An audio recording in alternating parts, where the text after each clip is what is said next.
Man, really, really proud of our team. Big game, big stage, and against a really good opponent. And I thought we took control of the game early and sustained that. Not quite as clean of play, maybe third quarter-ish, and missed capitalizing on a few opportunities, but created enough turnovers, moved the ball well enough, distributed the ball well enough, kicked the ball well enough to beat a team that hasn't lost in October since 2001. Coach Peterson has a really good program, and they have really good schemes and good players, and I feel really good about our team's ability to prepare after our last game on a short week and put the kind of performance together that we did tonight. I'm proud of our team for being 6-2 through 8 games, already bowl eligible again. That's 9 straight, which I think is significant, and I don't think it's easy to do, and I don't think it should be discounted. And I think our team continues to improve and get better. I'm really impressed with Cody Hoffman. He became the all-time leading receiver tonight at BYU with his touchdown catch there. I think he's only 14 yards away from what Brett told me from yardage of passing Austin Collie. And Taysom, for a lot of the game tonight, just looked completely composed and unrattled, first half especially.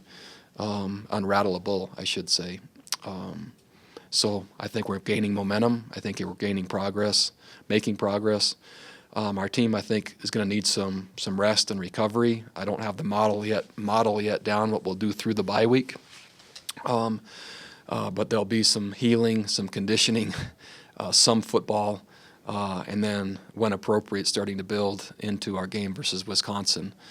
I'm thrilled to be able to go to San Francisco. I look forward to playing the very best team that we can play out of the Pac-12, and then continuing a strong streak of bowl wins as well. I won't mention that again. I'm acknowledging it now because we just got invited and we accepted. So don't ask me again. We're going to Wisconsin next, and that's really all I'll address. So what questions does anyone have? Bronco, looking at the turnovers, the first half, the first turnover you guys got really sparked the offense. Second half, you had turnovers on 3 consecutive drives that you were able to force. How important was winning the turnover battle to how the game played out? I told Coach Peterson after the game, I thought that was one of the main differences in the game, was being able to create turnovers and taking the football away. And I don't think we necessarily capitalized as well as we could have on those turnovers, but I think that had something to do with the game's outcome.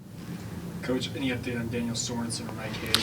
I don't have any update on either of them. Man, that's one of the first games we've ever played without Daniel Sorensen since he's been here. I didn't really know. I mean, it just was different. But Craig Bills did a really nice job switching over, and so glad that we had him back. It'd be nice to have them both playing at the same time, but I was nervous and scared as I saw him on the field. Same with Mike Hague, but I saw them both in the locker room, and so I wish I could tell you more, but I don't know anymore. Bronco, the offensive line really got after it. Did you feel like you just out-physicaled them tonight? I thought we played probably cleaner up front than we have for a while, Jay, maybe this year, and I saw them substituting and rotating, et cetera, and which is normal with our tempo, but a lot of the inside between the tackle runs were gaining more yards than I think maybe what we'd seen up to this point this year, and that's usually because of what you're talking about.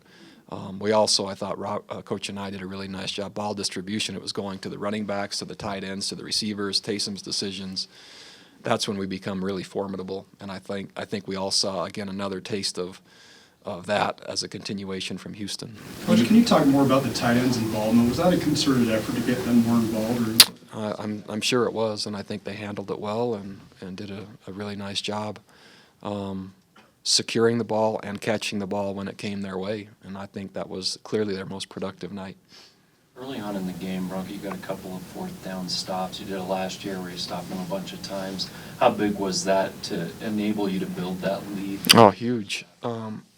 Boise's an aggressive team, and they love to go for it on fourth down. A year ago, they were 0 for 5, and this year, 2 for 5. And so those stops early when, you're trying to determine the balance of the game and what the momentum might be like and how aggressive you can be. And those stops are huge in terms of, I think, emotional momentum as well as just changing the game. As far as those go, is there something that you do particularly well that enables you to stop them on those fourth and short? No, I think just there's an emphasis we place on it, and our players just do a really nice job executing in those circumstances. So I think the players, because we have good players, they just find a way to make it happen. Coach, you mentioned Taysom. Talk about his progression as a decision maker in passing. Oh, he's one of the best players that I've ever coached. I mean, he's really good, and his decision making. If you watched him the first half, especially, the ball is just going right on the money to different players. He's poised, he's composed, and it looks like the game was really slow for him. He just seemed always ahead of it. And the minute a receiver opened, the ball was delivered right there, and that was fun to see.